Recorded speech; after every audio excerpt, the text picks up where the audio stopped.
Okay. I know you have a busy day and you've made some time early in the morning just to spend some time with us. So thank you so much for taking the time so early in the day and out of your busy schedule. Just a brief introduction to our audience. Many of you would have heard of Dr. Anand Balayogi Bhavanani already, but for those who are new to him, Dr. Bhavanani is formally trained in medicine. He's a medical doctor, but he has learned yoga right from very early childhood from his father, Dr. Swami Geetananda Guru Maharaj. He is currently the director for the Center for Yoga Therapy Education and Research at Sri Balaji Vidyapeeth University in Pondicherry, and he is the chairman for the International Center for Yoga Education and Research in Pondicherry.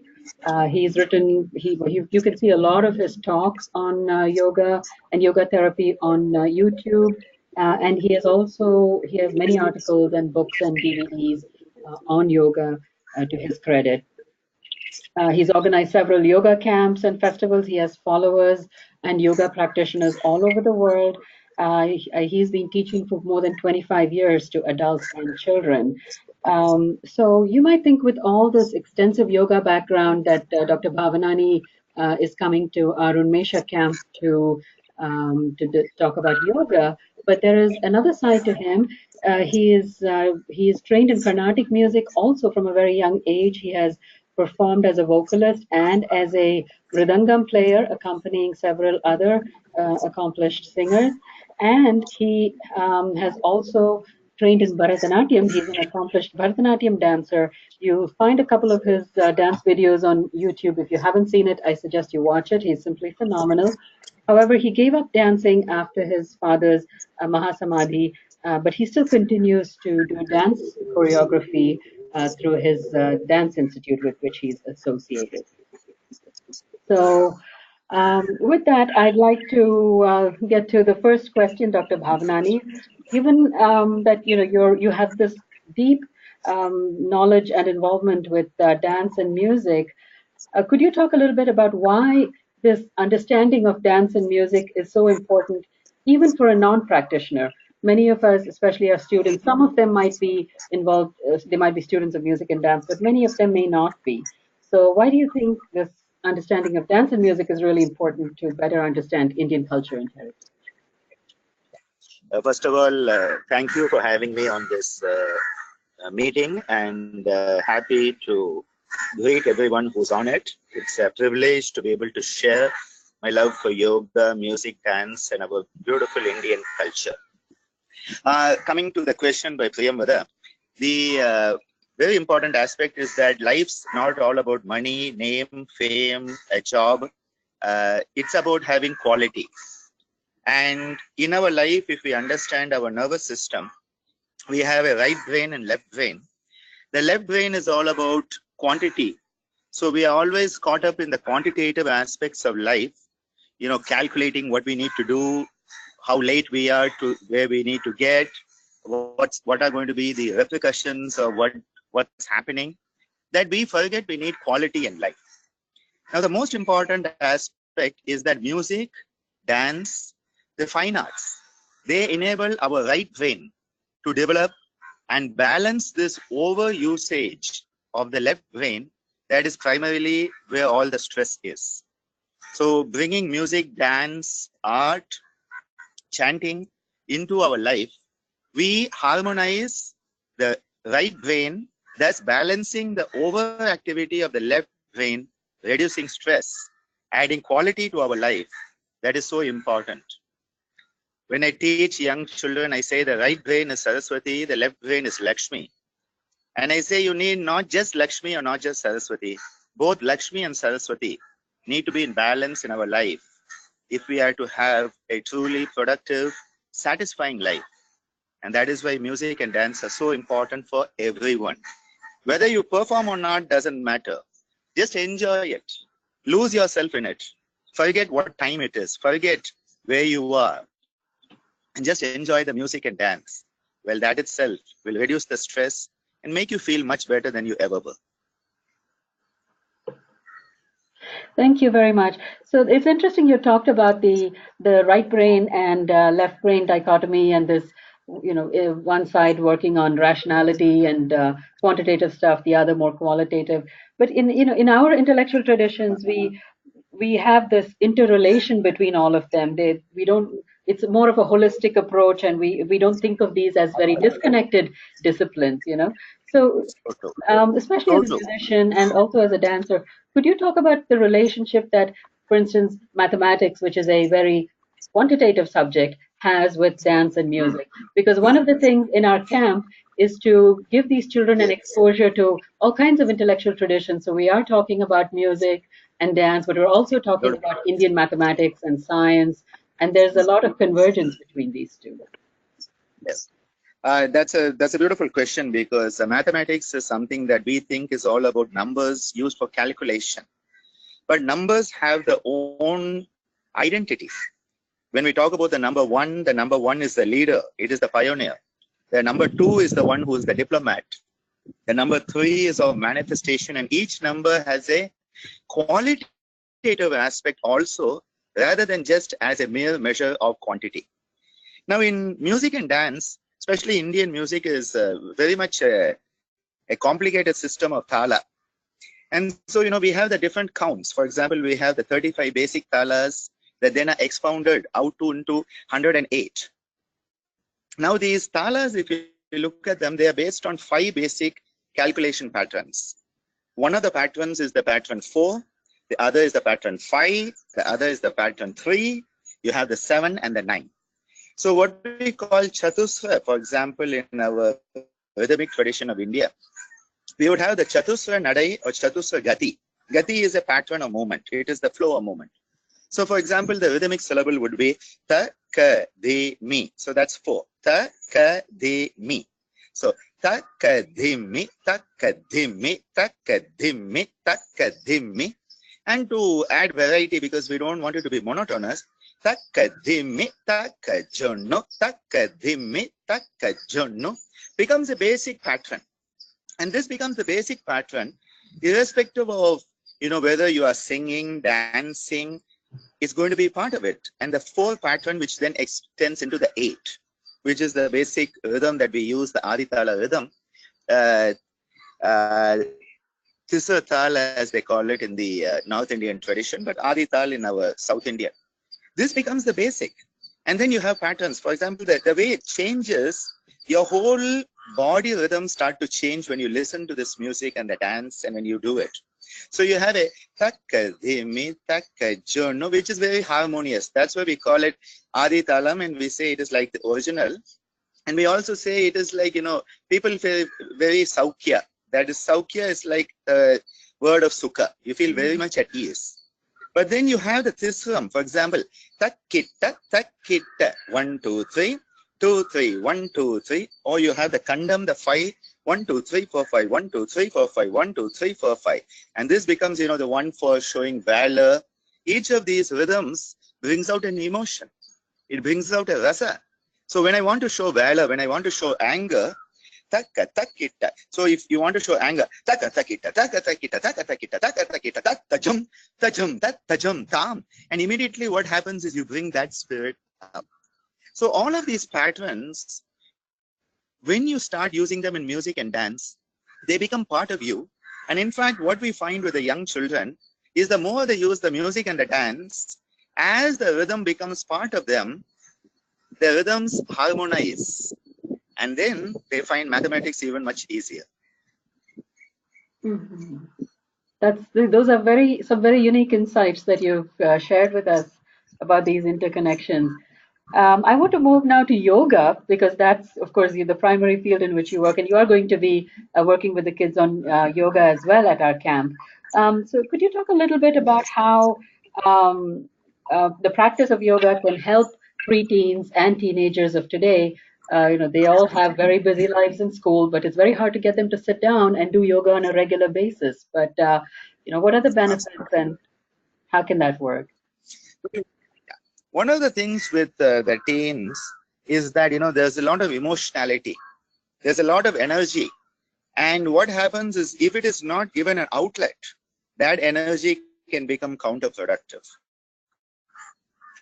So it is important to utilize the energy in a manner that then they don't have to worry about it blowing up. They don't have to worry about the bomb going off.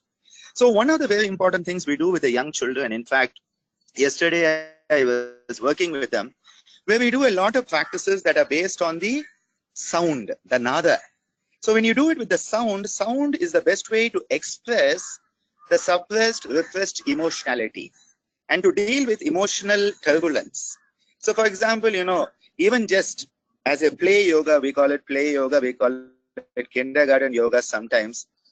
What you do is that you go around and you start, for example, you think that you are a dog in a, very hot place. So in summer, what do the dogs do? They go, and what happens is that you start to actually work on your diaphragm. You start to work on your endurance. You work on your digestive capacity. And at the same time, it cools you down, especially in the summer in India, where it is so hot. Similarly, making sounds like the different animals. For example, we all have that little bit of the reptilian part. We say in the brain, there's the reptile, the mammal, and then the human. So the reptiles, like the snakes. So you want to get it out. You want to, my mother, Ammaji, Meenakshi Devi, she often says, yoga is the way that we can exercise to exorcise all these primitive impulses, the instincts that are there. So what we do is that we do a practice called Bhujangini Mudra, like a Bhujangini, like a snake. And so we breathe in, and when we breathe out, we go through the teeth, we hiss. And you have them do the Bhujangasana, and as they come up, it's a. And what this does is, it gives a beautiful emotional release. And then you feel happy. So many of the yoga practices, they are working on emotions, which are a very, very important aspect in the teens. The Surya Namaskar, the different jatis or the Shitalikarana Vyayama, these are like warming up practices. They are actually body-mind harmonizing techniques. Because suppose I lift my hand like this, what I'm going to do is that I'm going to be not just lifting, that is the physical exercise, but I'm going to be breathing in. So as I breathe in, and as I breathe out, so the moment I'm doing something consciously, my mind is there. I'm doing the physical movement, so the body is there, and I'm connecting the body and the mind through the catalyst, that is the breath. So using the breath-body coordination movements that harmonize the psyche and the soma, the mind and the body. And mind-body disharmony is the root cause, the adija of all vyadi, all disease. So it is very important to harmonize, and we hope that the young people who are with us will do a lot of these practices. We have a lot of fun. Yoga is fun, and especially when I'm working with children. My parents started working 50 years ago with children. And for the last 26 years now, I'm very actively working with children from the age of 5, and they stay with me. So many of them now are in professions. And what I found is you have to make it fun. They have to feel it's lively, it's a joy. And then when you ask them to sit down, they'll sit down because they have had the fun. They have had that need to release that. The old subhuman, animal, reptilian, mammalian tendencies have been released. And then that human choice to sit quietly, to contemplate, well, that can also be given a chance to manifest. That's very true what you say, because I also have been practicing yoga for a long time, and I was introduced to it as a child, and that was the main reason why I stuck to it, because it was fun and interesting. It was a lot of burning up of your energy as a child. Yes. Let me move on to a little bit part of your own professional life. You're a person of science. You're a trained physician, and many of the children also who attend this camp of ours would probably be looking at, when they think of a future career, maybe something in the sciences or maybe engineering, law, economics, things like that. How do you, as a person of science, how does this knowledge of dance, music, and yoga enrich your own life? Professionally and personally? Yeah. See, basically, what I always find is that this sort of the dichotomy between science and art, the dichotomy between science and spirituality is basically Renaissance and post-Renaissance dichotomy. Because all ancient cultures, and I remind people our Indian culture is an ancient culture that is still alive and kicking.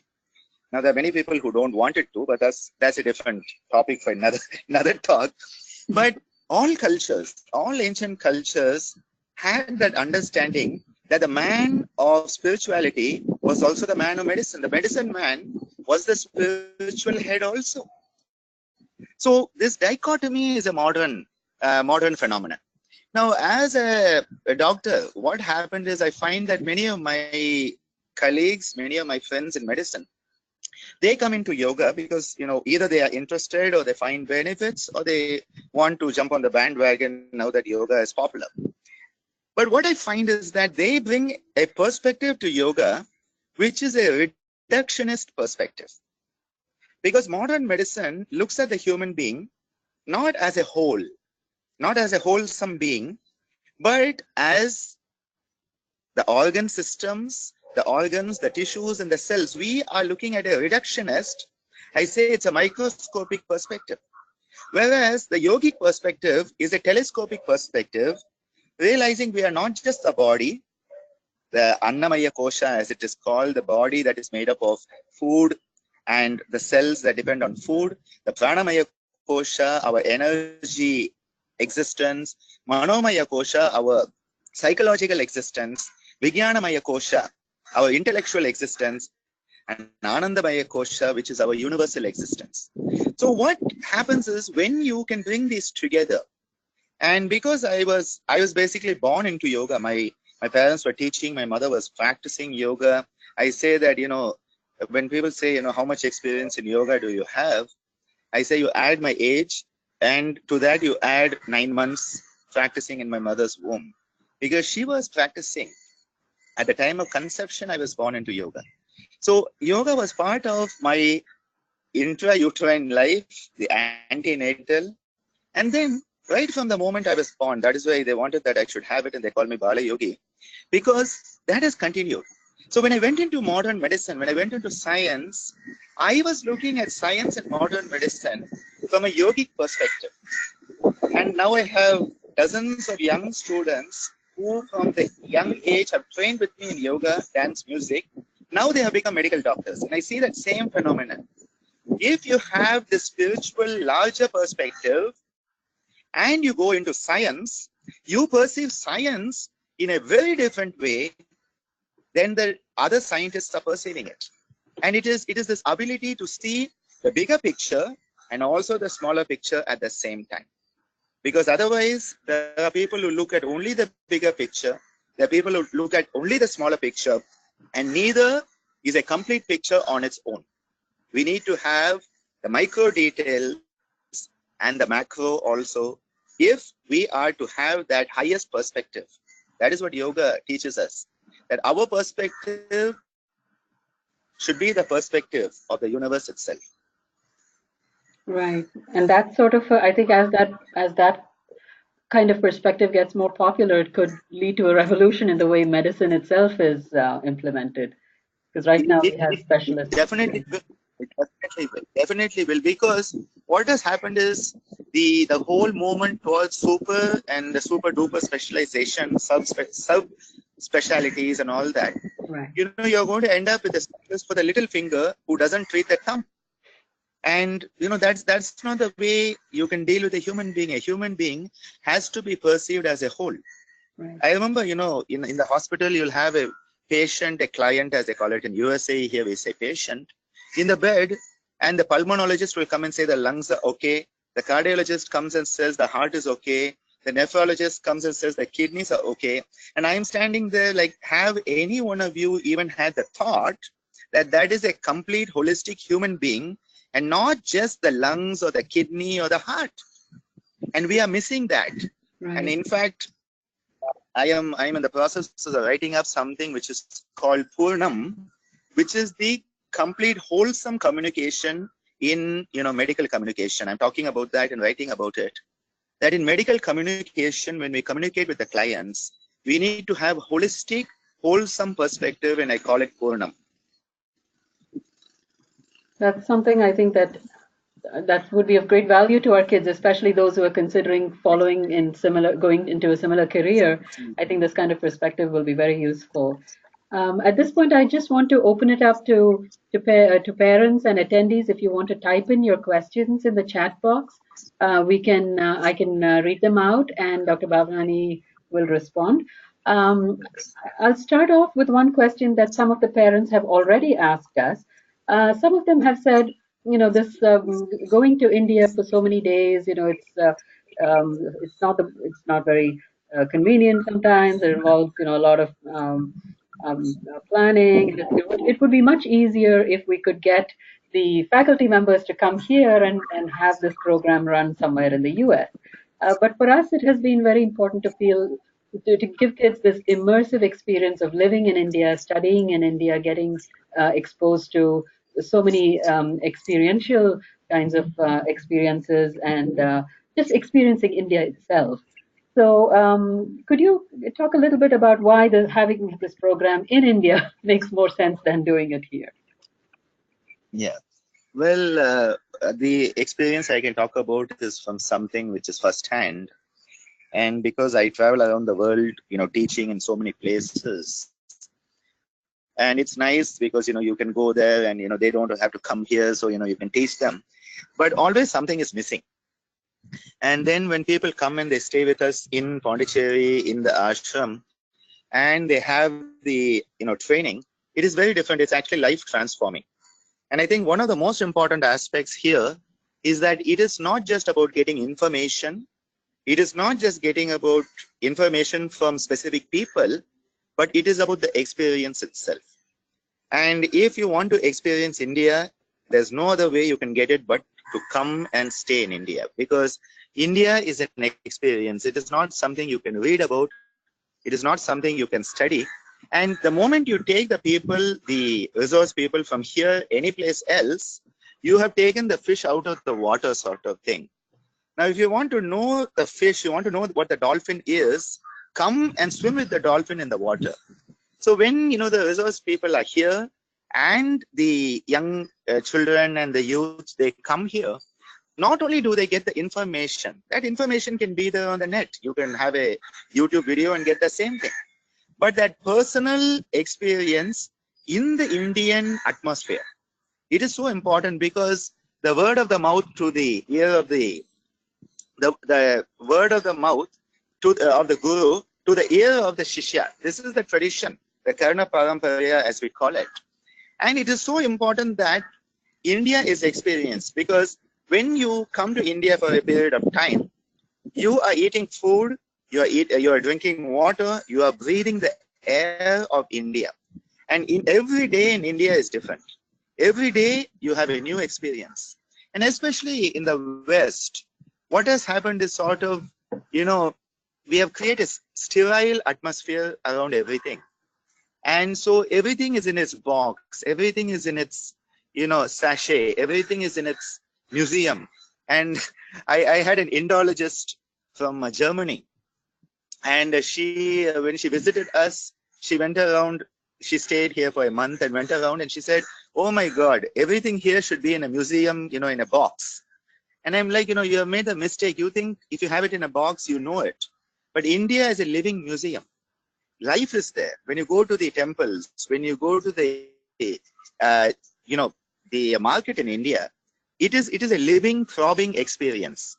So I think that if you really want to have that experience, if you really want to understand what India is, if people really want to connect to the roots, that is the Indian roots, there is no way you can get that but by coming here, being part of the day-to-day life here, breathing the air in India.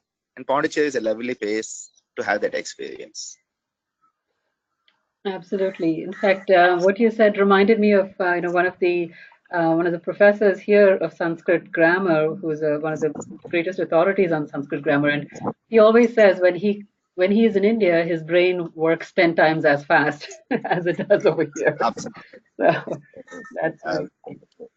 I have one question from an audience, somebody in the audience. This is actually going back to an earlier webinar that we had. This was we had a young student talk about his experience being homeschooled in India. He studied music and Sanskrit, and that was he talked about how that was instrumental in his picking computer science as his undergraduate major. When he applied to college, he got into Stanford, and also about how music helped him develop a lot of some of his abilities of focus, concentration, and so on. So the question here is for those who are not actually students of music and dance, but they're going to have some introductory sessions on these topics at Unmesha. Will that help them get an understanding of how to improve these abilities, focus, concentration, and memory? I think, of course, yes. I think yes, because what we are planning to do is that the sessions will be very interactive, and what we are trying to give them is the core principles. We are not trying to make somebody a singer overnight. We are not trying to make someone a dancer overnight or a yogi overnight. But what we are trying to do is give people the core principle. And the moment you give that core principle, a certain pattern in the brain will start to get activated. So the moment people start to realize what are the rhythms, as I said, takka, dhimi, takka, jonno. Easily you can learn it during one of our seminars. And the different patterns, you make people walk in those patterns. The moment you walk in that pattern, whenever you are walking, that pattern comes back into your mind. Whenever you are breathing and you make a sound, what happens is you start to associate it in your neuronal circuits. Every time you speak, every time you make a sound, is going to be there. For example, we do one of the practices where we use the different sounds. There are actually 3 of the vowels, A, U, and E, and then we end it with the M. And this is a practice we do, Brahma Mudra, turning the head to the right, left, up and down. And in this practice, the sounds are brought in. So every time you make that sound, every time, and the vowels come in our language. So what happens is the moment the vowels come in your language, these practices that have worked on certain circuits in your brain, neurological pathways, we call it neuroplasticity. The secret of neuroplasticity is when you direct your mind onto the brain, you are changing the way the brain works, which in turn changes the way the mind works. So we call it self-directed neuroplasticity. And this is not something you have to do music for 10 years. This is something that can happen much, quite easily. And it is something that can be obtained definitely during the sessions that they are here. So the answer would be yes, it will be beneficial. And who knows, maybe it will stimulate some of the young people to take up these music and dance in a more detailed way. Because of course, the more you practice, the more the benefit is there. No doubt about it. There's no substitute for practice. But the moment you start thinking about it, we talk about how the thought process itself starts to create it. And I think definitely we'll get the thought process started while they are here. No doubt about that. Right, that's really good to hear because it ends up being a lifelong experience anyway, learning dance or music. There's no end to it. So even sparking off that interest and setting kids started on that journey would be an awesome accomplishment. Right. I think we are actually we're at the end of the half hour, and I know you have to head to work. So thank you so very much for taking the time out. This has been for me a fascinating conversation. I learned a lot, and I'm sure our audience members have learned a lot as well. And we look forward to seeing you at the camp and interacting with you there and learning even more. It's going to be a wonderful opportunity. Thank you so much. It's such a pleasure to be with all of you. And wherever you are, have a wonderful time. Be the best you that you can be. Namaste. Thank you, Dr. Bhavanani. Namaste.